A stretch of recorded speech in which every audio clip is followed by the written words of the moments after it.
Hello বন্ধুরা, অবশেষে Aryan propose করলো রূপাকে। তবে রূপা কি আরিয়ানের প্রপোজ অ্যাকসেপ্ট করলো তা জানতে হলে পুরো ভিডিওটি না টেনে একটি লাইক দিয়ে সম্পূর্ণ দেখতে থাকুন। আর পরবর্তী আপডেট পাওয়ার জন্য অবশ্যই চ্যানেলটিকে সাবস্ক্রাইব করে রাখবেন। সবার মাঝখান থেকে আরিয়ান রূপাকে বাইরে আনে, তবে আরিয়ান রূপাকে কিছুই বলতে পারে না, তোতলাতে থাকে। কিন্তু একটা পর্যায়ে আরিয়ান গোলাপ ফুল হাতে নিয়ে প্রপোজ করে রূপাকে।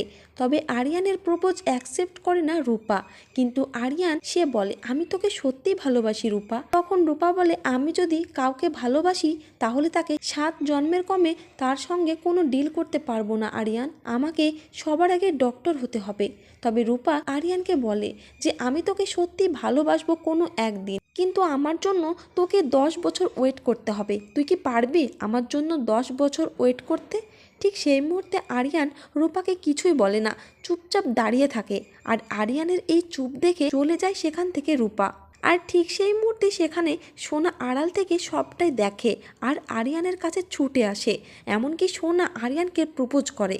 তবে আরিয়ান সোনার প্রপোজ অ্যাকসেপ্ট না করে বলে যে আমি তোকে না, আমি রূপাকে ছাড়া কাউকেই ভালোবাসি না। তখন আরিয়ানের মুখে কথা শুনে সোনা কান্নায় ভেঙে পড়ে আর ভাবে যে তার জীবন থেকে সবটাই কেড়ে নিচ্ছে ওই রূপা। আর রূপার উপর প্রচণ্ড রেগে যায় সোনা। তো বন্ধুরা, ভিডিওটি এই পর্যন্তই। আর পরবর্তী আপডেট পাওয়ার জন্য অবশ্যই চ্যানেলটিকে সাবস্ক্রাইব করে রাখবেন।